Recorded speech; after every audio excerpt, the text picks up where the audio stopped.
Cuán firme cimiento se ha dado a la fe de Dios en su eterna palabra de amor.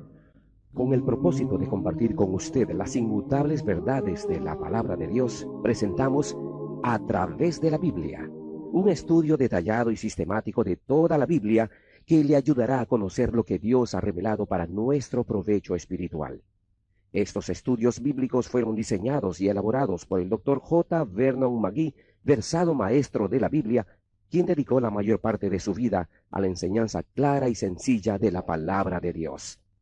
Acompáñenos, pues, mientras avanzamos en nuestro recorrido a través de la Biblia. Cuán firme cimiento la palabra de Dios. Es un gozo estar nuevamente con usted, amigo oyente, para traerle otro estudio de la serie A través de la Biblia. En este día, amigo oyente, continuamos nuestro viaje por el libro del profeta Jeremías y llegamos al séptimo capítulo, al capítulo 7, y creemos que es necesario que nos orientemos nuevamente en este libro, y esto hará de lo que tenemos ante nosotros algo con mayor significado, aun cuando sea algo quizá mecánico. Vimos de los capítulos 2 hasta el 6 algunas profecías que Jeremías dio durante los primeros 5 años de su ministerio, lo que indica que probablemente él comenzó a profetizar cuando tenía unos 20 años de edad. Y a propósito, quisiéramos decir aquí que aunque estamos pasando por algunos de estos mensajes con alguna rapidez y no estamos leyéndolos todos, debido a que debemos continuar en nuestro programa para cumplir el período de 5 años, le aconsejamos, amigo oyente, que usted lea todos y cada uno de los pasajes que estamos estudiando para que pueda tener el aspecto completo de lo que estamos hablando antes y después del estudio, para que así se familiarice bien con el contenido, y entonces tenga para usted un mejor sentido lo que estamos diciendo. Decíamos pues que en los capítulos 2 hasta el 6 tenemos algunas profecías que Jeremías dio durante los primeros 5 años de su ministerio, lo que indica que probablemente él comenzó a profetizar cuando tenía una edad de 20 años.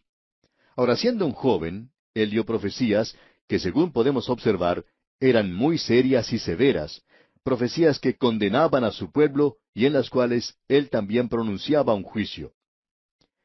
Llegamos ahora a los capítulos 7 hasta el 9, y las profecías que encontramos aquí fueron dadas después que el pueblo había hallado la ley en el templo, habiéndolo limpiado bajo el liderazgo del rey Josías. Así es que en el día de hoy queremos analizar esto en esta sección en particular que nos habla de algo que ocurrió en el templo. Usted bien puede imaginarse los antecedentes de esto, que este hombre Josías tenía una gran preocupación por su pueblo y obviamente tenía una relación maravillosa personal con Dios y que también era un hombre joven. Aparentemente Josías y Jeremías eran buenos amigos. Probablemente ellos eran de la misma edad.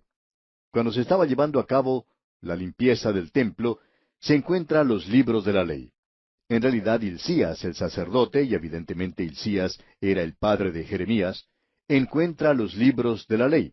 Y entonces se lleva a cabo la reparación del templo, y esto fue algo maravilloso, por supuesto. Y encontramos que este hombre Jeremías da una profecía a su pueblo. Él se para a la puerta del templo para dar este mensaje, y así es como comienza este capítulo 7, porque leemos en los versículos 1 y 2, Palabra de Jehová que vino a Jeremías diciendo, Ponte a la puerta de la casa de Jehová, y proclama allí esta palabra, y di, Oíd palabra de Jehová todo Judá, los que entráis por estas puertas para adorar a Jehová. Deberíamos decir aquí que hay aquellas personas que piensan que esta profecía es muy similar a la presentada en el capítulo 26 de este mismo libro de Jeremías. La profecía es muy similar, pero si usted presta atención a lo que dice allí, lo que se menciona en el capítulo 26, es algo diferente, ya que Jeremías no está a la puerta del templo, sino que se encuentra en el atrio de la casa del Señor. Él ha pasado a través de la puerta y da su mensaje desde aquel atrio. Es decir, que él no ha cambiado su punto de vista. Lo que se presenta posteriormente fue bajo el reinado de otro rey. Vamos a poder ver esto cuando estudiemos esta parte del libro de Jeremías. Pero aquí lo vemos al profeta dando este mensaje. Tuvo lugar en el 18º año del reinado de Josías, y este es el 5º año del ministerio de Jeremías. Él da este mensaje. Los temas del mensaje son, en primer lugar, el templo y luego la ley. Podemos dividir esto de la siguiente manera. El capítulo 7, desde el versículo 1 de este capítulo 7 hasta el versículo 3 del capítulo 8, nos presenta el templo. Luego, de allí en adelante hasta el capítulo 10, tenemos la ley ante nosotros, es decir, el libro que ellos habían hallado.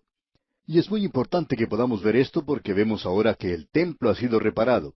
Se ha hallado el libro de la ley y el pueblo regresa al templo en gran número. Eso era lo que todos querían hacer, y ellos estaban hablando como si estuvieran regresando a Dios.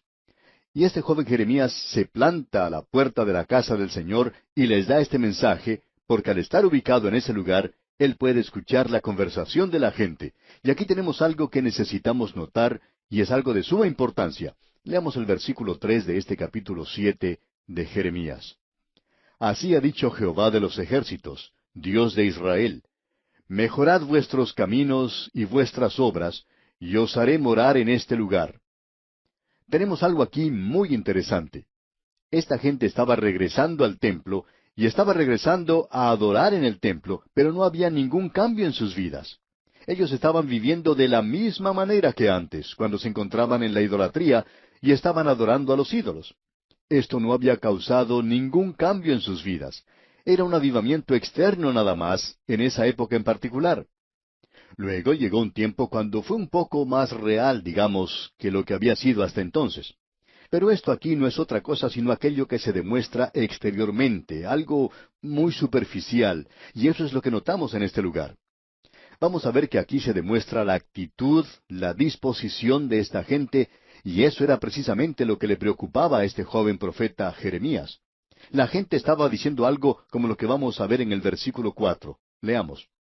No fiéis en palabras de mentira, diciendo, templo de Jehová, templo de Jehová, templo de Jehová es este. Usted se puede imaginar cómo se sentía la gente cuando esto sucedió. Ellos iban de un lugar a otro y decían, bueno, mira, qué lindo que luce este templo. ¿No es algo hermoso? ¿No es verdad que hicieron un buen trabajo al repararlo? ¿No es cierto que es bueno regresar al templo otra vez? ¿No es esto como los viejos tiempos? Y así es como actuaban ellos, pero no había un regreso genuino a Dios. Y eso fue lo que notó Jeremías. Es por eso que él dijo, no se fíen en esas palabras mentirosas que están diciendo. Ustedes están actuando como si eso fuera la cosa más grande del mundo, el poder regresar al templo. Pero en realidad ellos estaban regresando no solamente al templo, sino que también estaban regresando a los servicios en el templo. E instituyeron la fiesta, ellos tuvieron la fiesta de la Pascua. Ellos pasaron por eso. Amigo oyente, si usted regresa allá al segundo libro de Crónicas y lee lo que sucedía alrededor de ese tiempo en particular, hallará que esto es de mucha ayuda. No vamos a tomar el tiempo para hacer esa lectura aquí, pero usted debería comenzar a leer el capítulo 34 del segundo libro de Crónicas y continuar leyendo hasta el capítulo 35. Y entonces usted puede leer que en los versículos 18 y 19 del capítulo 35, en el segundo libro de Crónicas, dice, Nunca fue celebrada una Pascua como esta en Israel desde los días de Samuel el profeta, ni ningún rey de Israel celebró Pascua tal como la que celebró el rey Josías, con los sacerdotes y levitas y todo Judá e Israel, los que se hallaron allí juntamente con los moradores de Jerusalén. Esta Pascua fue celebrada en el año 18 del rey Josías. Amigo oyente, esto fue algo grandioso en realidad. Esto fue algo maravilloso. Pero este hombre Jeremías se dio cuenta que ellos no estaban cambiando su modo de vivir. Ellos estaban viviendo de la misma manera como vivían antes. Y ahora él se está refiriendo en realidad no a la ley de Moisés, los 10 mandamientos, sino que él va más allá, aquello que el Señor mencionó en Éxodo después de haberle dado los 10 mandamientos. Y usted podrá ver, y eso cuando usted comienza a leer allá en Éxodo capítulos 21, 22 y 23, podrá ver que él comenzó a tratar con la vida de Israel en la forma en que se vivía entonces, y cómo la gente vive hoy. Ahora escuche lo que dice Jeremías aquí en el capítulo 7 de su libro, versículo 9. Dice, hurtando, matando, adulterando, jurando en falso, e incensando a Baal, y andando tras dioses extraños que no conocisteis. Lo interesante aquí es que mucha de esa gente iba al templo y estaba hablando de lo maravilloso que era, pero al mismo tiempo iban y adoraban al dios Baal. Sus vidas no habían cambiado. Ellos estaban robando, hurtando, matando, adulterando, jurando en falso, y este hombre detectó eso, y está hablando en cuanto a eso, de que era necesario que ellos cambiaran su forma de vivir y la misma filosofía que tenían. El pensamiento que encontramos aquí es el siguiente, que ya que el templo había sido reparado, y ellos por lo menos estaban saludando a Dios con sus sombreros en el día del sábado, que de alguna forma u otra eso era lo necesario y que Dios los iba a proteger ahora. Bueno, cuando un pueblo se vuelve genuinamente, honestamente y regresa hacia Dios, Él le protegerá. Pero amigo oyente, ellos estaban poniendo su confianza en hechos que no eran hechos. Ellos pensaban que ya habían reedificado el templo. Y usted recuerda que ellos recogieron una gran ofrenda para eso. Muchas personas habían dado para eso. Bueno, ellos pensaban que ya todo estaba arreglado. De seguro que usted se da cuenta que aquí vamos a hacer una aplicación para esto, amigo oyente. Debemos decir aquí que no conocemos ningún otro libro que calce tan bien en la hora presente y que tenga un mensaje como este libro de Jeremías tiene para nosotros hoy. Fue durante el tiempo después de la Segunda Guerra Mundial que algo similar sucedió en los Estados Unidos. Tuvo lugar una pequeña ola de avivamiento y hubo varios evangelistas en esa época que se hicieron populares y que reunían a las multitudes. Y en aquel tiempo fue cuando el Dr. J. Vernon McGee comenzó estos estudios bíblicos que llamaron mucho la atención. Se dijo de eso que era la reunión de semana más grande de los Estados Unidos. Y eso continuó por 20 años. Pero el así llamado avivamiento había desaparecido mucho antes de eso. Lo interesante de notar es que todo esto era algo nada más que superficial. Y uno podía escuchar decir a la gente, el número de personas en la iglesia se ha duplicado o triplicado. Y hemos tenido que agregar sillas al lugar. Tuvimos que edificar un edificio nuevo y finalmente hemos tenido que mudar la iglesia a otro sitio y construir un edificio nuevo. Hubo un pastor que construyó un edificio para la iglesia, completamente nuevo, en el este de los Estados Unidos. Cuando se mudó a ese lugar, había como 2,000 personas que asistían a las reuniones. Él decía que el problema con esto era que cuando él recibió una iglesia nueva, no recibió gente nueva. Deberíamos haber tenido gente nueva, dijo él. Esa gente debería haber sido hecha nueva, pero no fue así. Era la misma gente en una iglesia nueva. Y ellos no interpretaron eso como deberían haberlo hecho. Pensaban que eso representaba crecimiento y desarrollo espiritual. Hasta aquí el comentario de ese pastor. Pero amigo oyente, eso no es así. Bueno, eso es lo que Jeremías está diciendo aquí. Luego él dice algo más. En realidad fue algo que el Señor Jesucristo usó en su ministerio terrenal. Leamos ahora el versículo 11 de este capítulo 7 de Jeremías. ¿Es cueva de ladrones delante de vuestros ojos esta casa sobre la cual es invocado mi nombre? He aquí que también yo lo veo, dice Jehová. En aquel día, esta gente se pasaba la semana robando a sus hermanos. Esto no cambió su acostumbrada forma de negociar. Eso no cambió sus vidas. Había mucha inmoralidad. Hay muchas personas que piensan que si nosotros tenemos estos grandes movimientos religiosos y tenemos conferencias, que esto es el movimiento del Espíritu de Dios en el día de hoy. Pero la gente no interpreta correctamente eso. Pero amigo oyente, debemos decir que eso no es un avivamiento. No es un avivamiento a no ser que transforme su vida. Amigo oyente, el movimiento provocado por Wesley en Inglaterra casi barre con la industria licorera de ese país. Cuando penetró en sus fábricas, fueron creadas leyes laborales que protegían a los menores. Quisiéramos ver un movimiento laboral en el día de hoy que alcance hasta las zonas más pobres de la ciudad. Sin embargo, cuando un gobierno dice que va a ayudar en las villas miserias, no ocurre allí ninguna otra cosa sino malversación de fondos y cosas por el estilo.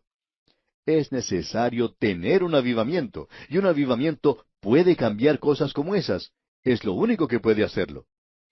Bueno, de eso es de lo que habla Jeremías. Ese es su mensaje. Y usted puede darse cuenta de lo popular que era ese joven cuando se puso de pie allí a las puertas del templo, mencionando cosas como estas. Uno se lo puede imaginar allí. una figura solitaria, con el corazón quebrantado por el mensaje que está presentando. Sin embargo, Él lo da. Y eso causa un avivamiento parcial. Ahora, en el versículo 16 de este capítulo 7 de Jeremías leemos, Tú pues no ores por este pueblo, ni levantes por ellos clamor ni oración, ni me ruegues, porque no te oiré. Dios le está diciendo que no es necesario que ore por ese pueblo hasta cuando ese pueblo se vuelva a Dios. Y creemos que hay ocasiones cuando uno no necesita orar por otras personas. En cierta ocasión, un predicador fue a visitar un miembro de su iglesia que estaba en el hospital enfermo y decidió orar por él. Un hombre que estaba a su lado le dijo, ¿podría usted orar por mí también? Y el pastor le contestó, bueno, no sé, y a la vez le pregunto, ¿es usted creyente? Y este hombre le contestó, no, pero creo en Dios. El pastor le dijo entonces, bueno, eso no hace de usted un creyente, debe confiar en Cristo. Y el pastor le presentó entonces el Evangelio, pero este hombre no quería aceptar el Evangelio. Y entonces el pastor le dijo, yo voy a orar por usted, pero no de la forma como usted quiere que yo ore. Usted quiere que yo ore por usted y le pida al Señor que le mejore y que usted reciba una bendición. Pero yo voy a orar para que usted sea salvo. Esa es la única oración que yo puedo hacer por usted. Y amigo oyente, en el día de hoy estamos orando por muchas personas para que sean bendecidas, cuando deberíamos estar orando para que esas personas lleguen a ser salvas. Ahora, eso es lo que Dios está diciendo a Jeremías. No te quedes allí en el templo orando por esas personas. Lo que ellos necesitan hacer, si tú vas a orar, es orar para que ellos regresen a Dios, orar para que ellos lo hagan, y tú les estás dando a ellos mi mensaje. Amigo oyente, esto nos está hablando directamente a nosotros. No es lo que usted hace un domingo, amigo oyente, sino lo que usted hace de lunes en adelante. No nos interesa si el hombre va a la iglesia el domingo o no, sino que queremos verlo actuar el día lunes, el día martes y todos los demás días. Allí es donde uno puede juzgar si esa persona es genuina, honesta o no. Pasando ahora al versículo 23 de este capítulo 7 de Jeremías, leemos, Mas esto les mandé diciendo, Escuchad mi voz, y seré a vosotros por Dios, y vosotros me seréis por pueblo, y andad en todo camino que os mande, para que os vaya bien. Es decir, que Dios les dice a ellos, yo quiero que ustedes me obedezcan. Este asunto de ir al templo es algo maravilloso, es algo bueno, pero no lo es cuando vuestras vidas contradicen eso. Hay muchas personas que van a la iglesia no para adorar allí a Dios, sino para encontrarse con otras personas. Sus vidas no han sido cambiadas. Ellos continúan con sus chismes, continúan crucificando a otros creyentes y no se preocupan si tienen que golpear en la espalda a otra persona. Ellos aún se encuentran en el mundo. Nos damos cuenta que esas personas mencionadas aquí continuaban adorando los altares de Baal, estaban viviendo de la misma manera que antes. No tenían ninguna clase de testimonio. No es el testimonio que usted presenta en la iglesia, es el testimonio que usted da en el mundo lo que cuenta, amigo oyente. Esto es algo muy personal, ¿no le parece? Y luego en el versículo 27 de este mismo capítulo 7 de Jeremías leemos, Tú pues les dirás todas estas palabras, pero no te oirán. Los llamarás y no te responderán. Jeremías no pudo ver a mucha gente que levantara la mano en su reunión, y tampoco tuvo a muchos que pasaran adelante al finalizar el culto. Él no tuvo a nadie. Pero amigo oyente, Dios le dijo a Jeremías que él había hecho su tarea. Lo que él tenía que hacer era presentar su palabra. Y lo importante, lo más importante para usted y para mí, amigo oyente, no es que podamos contar cabezas hoy, sino que lo importante es que podamos regresar a Dios y decirle que hemos sido fieles en presentar su palabra, y que hemos tratado de apoyar lo que dijimos. Él llama en el versículo 29 a esa generación, generación de ira. Ahora en el capítulo 8, y comenzando con el versículo 4, encontramos que él entra ahora a una situación completamente diferente. Lo que tenemos aquí es algo realmente grandioso. Todo este pasaje lo es. Y vamos a tomar unos pocos minutos para mencionar esto. En el capítulo 9, en los versículos 23 y 24, encontramos el fin de este mensaje que él ha dado en el templo. En esos versículos 23 y 24 del capítulo 9 leemos, Así dijo Jehová, No se alabe el sabio en su sabiduría, ni en su valentía se alabe el valiente, ni el rico se alabe en sus riquezas, Mas alabes en esto el que se hubiere de alabar, en entenderme y conocerme que yo soy Jehová, que hago misericordia, juicio y justicia en la tierra, porque estas cosas quiero, dice Jehová. Este es un pasaje de las Sagradas Escrituras que ha sido separado de su contexto y utilizado así, pero no puede usarse así solo. Necesita ser colocado de nuevo en ese pasaje donde Dios le está diciendo a este pueblo, a esta gente, que ellos han rechazado su palabra. Ahora, volviendo al capítulo 8, notemos lo que dice el versículo 9. Los sabios se avergonzaron, se espantaron y fueron consternados. He aquí que aborrecieron la palabra de Jehová. ¿Y qué sabiduría tienen? En el día de hoy pensamos que si nuestra economía está bien, entonces nosotros también estamos bien. Hay muchas personas que se están dando cuenta que aun cuando nuestra economía esté bien, nosotros podemos estar muy mal. No es lo que ocurre afuera, sino lo que ocurre por dentro lo que debe importarnos. Y uno no se puede gloriar en sus riquezas, uno no se puede gloriar el día de hoy en el poder, tampoco se puede gloriar en la sabiduría. Es necesario tener en nuestros gobiernos a personas que sepan algo más, y no solo una filosofía sin Dios. Necesitamos a personas que conozcan a Dios y que estén dispuestas a mantenerse firme y decir que conocen a Dios. Lo que nuestros países necesitan en el día de hoy es regresar a Dios. Y debemos dejar a un lado la hipocresía y la sofisticación de que somos personas muy inteligentes porque vivimos en una época de tecnología muy avanzada, con cambios frecuentes día tras día.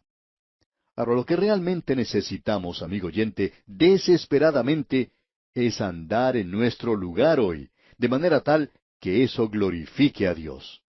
Amigo oyente, ese es el mensaje que Jeremías tiene hoy para usted.